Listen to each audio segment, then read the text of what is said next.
Ukraine के president ने recently Indian prime minister Narendra Modi साहब को G20 के प्रेसिडेंट बनने पर कंग्रेचुलेशन बोला है और साथ ही साथ ये बोला है कि यूक्रेन और रशिया की जो वार चल रही है उसको कम करने में, जो कॉन्फ्लिक्ट्स हैं उनको बेहतर करने में अपना रोल प्ले इंडिया करे। इंडिया किसी से डरता नहीं है।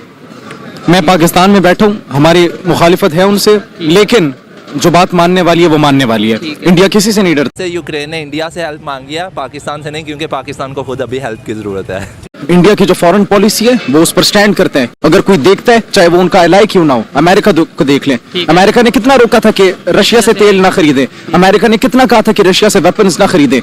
अमेरिका के इन सब रोकने के बावजूद वो उनका एलाई है, लेकिन फिर भी इंडिया ने ऑयल भी खरीदा, कम दामों पर खरीदा, अपनी इकोनॉमी को स्टेबल किया, वेपन्स खरीदे और पूरी दुनिया के अंदर सबसे बड़ा वेपन खरीदने वाला इंडिया मुल्क बन गया था। धीरे खादा जो इंडिया का है वो सरेआम इंटरनेशनल मीडिया में कह रहा है कि हमारी पॉलिसी इंडिपेंडेंट है, हम किसी के तहत नहीं आते।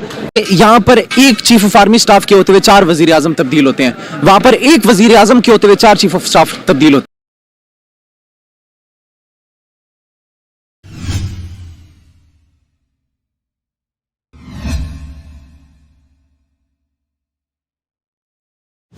पाकिस्तान की पब्लिक से बात करूंगा कि क्या इंडिया इंटरनेशनल पॉलिटिक्स में अब इतनी पावर रखता है, इतनी इंपॉर्टेंस रखता है कि वो यूक्रेन, रशिया जैसे कंट्रीज के कॉन्फ्लिक्ट्स को खत्म करवा सकता है। और सेकेंडली, इंडिया अब अपना क्या रोल प्ले करेगा रशिया और यूक्रेन की वार में। टॉपिक मेरा ये है कि इस टाइम पे अगर इंडिया की इंपॉर्टेंस की बात की जाए इंटरनेशनल पॉलिटिक्स में तो वो क्या है। यूक्रेन के प्रेसिडेंट ने इंडियन प्राइम मिनिस्टर को ये रिक्वेस्ट की है कि आप हमारी ये जो कॉन्फ्लिक्ट्स हैं इनको खत्म करने में या कम करने में अपना रोल प्ले करें। क्या समझते हैं कि इतनी इंपॉर्टेंस या इतनी वर्थ हो चुकी है इंडिया की इंटरनेशनल पॉलिटिक्स में कि वो रशिया और यूक्रेन जैसे कंट्री के डिसीजन ले सके या इनकी जो कॉन्फ्लिक्ट्स हैं वो कम करवा सके? बिल्कुल इंडिया की इंपॉर्टेंस है। इंडिया ने कितनी मेहनत की आप देख सकते हैं। इंडिया की इकोनॉमी कहाँ पर स्टैंड करती है, पूरी दुनिया के अंदर 5वें नंबर पर इंडिया की इकोनॉमी आ गई है। बहुत से मुमालिक को उन्होंने पीछे छोड़ दिया। इंडिया किसी से डरता नहीं है। मैं पाकिस्तान में बैठा हूँ, हमारी मुखालिफत है उनसे, लेकिन जो बात मानने वाली है वो मानने वाली है। इंडिया किसी से नहीं डरता। अमेरिका ने उन्हें रोका। और ये बात आप अकेले नहीं मान रहे, ये जो हमारे साबका प्राइम मिनिस्टर इमरान खान साहब हैं वो सच ये वर्ड्स कह चुके हैं कि इंडिया की अपनी पॉलिसी है और वो अपने फैसले खुद करता है। बिल्कुल ऐसा ही है। इंडिया की जो फॉरेन पॉलिसी है वो उस पर स्टैंड करते हैं। किसी की मजाल नहीं है किसी और मुल्क के देखे उन्हें। अगर कोई देखता है, चाहे वो उनका एलाई क्यों ना हो, अमेरिका को देख लें। अमेरिका ने कितना रोका था कि रशिया से तेल ना खरीदे, कि रशिया से वेपन्स ना खरीदे। अमेरिका के इन सब रोकने के बावजूद वो उनका एलाई है, लेकिन फिर भी इंडिया ने ऑयल भी खरीदा, कम दामों पर खरीदा, अपनी इकोनॉमी को स्टेबल किया, वेपन्स खरीदे और पूरी दुनिया के अंदर सबसे बड़ा वेपन खरीदने वाला इंडिया मुल्क बन गया था। इस टाइम रशिया के साथ भी रिलेशन बेहतर है इंडिया के और अमेरिका के साथ भी बड़े अच्छे रिलेशन है। अमेरिका मजबूर है इंडिया के साथ रिलेशन बेहतर कर। इसी को तो डिप्लोमेसी कहते हैं। वो डिप्लोमेसी वो डबल साइड खेल रहे हैं गेम। अमेरिका के साथ भी वो ताल्लुकात अपनी खराब नहीं कर रहे, रशिया के साथ भी ताल्लुकात नहीं खराब कर रहे। जबकि हमारे लीडर्स को देख लें, हम डर जाते हैं या हम अपने डिसीजन खुद नहीं ले पाते। उसकी वजह क्या? कुछ लोग ये कहते हैं जी हमने पैसे देने हैं लोगों के, इसलिए अपनी मर्जी के फैसले नहीं कर पाते। हमारे सिस्टम के अंदर ये गैर मुल्कियों की जड़ें इतनी मजबूत हो चुकी हैं कि इख्तिदार के फैसले, कुर्सी के फैसले बंद कमरों में किए जाते हैं। डेमोक्रेसी है ही नहीं इस मुल्क में। ठीक है, अवाम को बनाया हुआ है। ये देखिए, भारत का बनता है, हमारे हमसाया मुल्क इंडिया का बनता है कि वो अपना रोल प्ले करे। भारत ने अपने आप को एक स्टैंड किया, अपने आप को मनवाया इस दुनिया के अंदर। उसने टेक्नोलॉजी के अंदर इतनी तरक्की कर लिया है कि आज हम मानते हैं भारत के अंदर हर 5 साल का जो पॉलिटिकल टेन्योर होता है वो मुकम्मल होता है। और पाकिस्तान के अंदर तो ये एक दूसरे की शलवारें खींचने पे लगे हुए हैं। इंडिया के अंदर आज तक मार्शल लॉ नहीं लगा। वहां पर देखिए, यहाँ पर एक चीफ ऑफ आर्मी स्टाफ के होते हुए 4 वजीर आजम तब्दील होते हैं, वहां पर एक वजीर आजम के होते हुए 4 चीफ ऑफ स्टाफ तब्दील होते हैं। इंडिया पहले दिन से ये इस पोजीशन पे आ गया या उन्होंने इसके लिए स्ट्रगल की है, उन्होंने इसके लिए एक प्रॉपर विजन बनाया था तो वो इस स्टेज पे पहुंचा है। रिसेंटली स्टेटमेंट अगर कोई आती भी है ना कि जी हम इंडिया के लिए ये कर देंगे, हालांकि वो होती सिर्फ स्टेटमेंट है। अभी दुनिया को पता है कि हम किस पोजीशन में हैं, वो किस पोजीशन पे है ना। जो आपके हालात हैं, जो इस वतन के हालात हैं, इस नौजवान नस्ल के हालात हैं, इस फ्यूचर के हालात हैं इस वतन के, आपको सीखना पड़ेगा। कहां से सीखेंगे भाई? कब तक बाहर भागेंगे? कहाँ से सीखेंगे?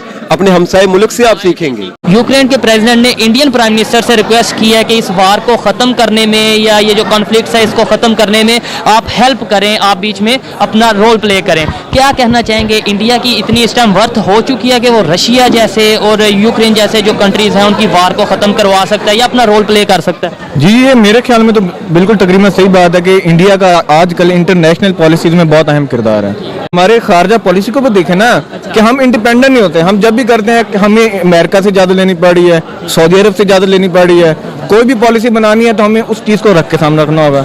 पर वही वजीर खारजा जो सा इंडिया का है वो सरेआम इंटरनेशनल मीडिया में कह रहा है कि हमारी पॉलिसी इंडिपेंडेंट है, हम किसी के तहत नहीं आते। बेशक हमने इसराइल के साथ मुआहदे करने हैं, रूस से उन्होंने तेल लेना तो वो इस्लामिक कंट्री के साथ भी वो कर रहे हैं। लाजमी बात है, वो अपनी खारजा पॉलिसी बनाए इंडिपेंडेंट रहे हैं। इंटरनेशनल लेवल पे जहाँ पे इंडिया को अपना फायदा नजर आता है वो वहाँ पे जाता है। जी, ये आपकी बात बिल्कुल ठीक है। वो हमेशा सबसे पहले अपने नेशनल इंटरेस्ट को सामने रखता है।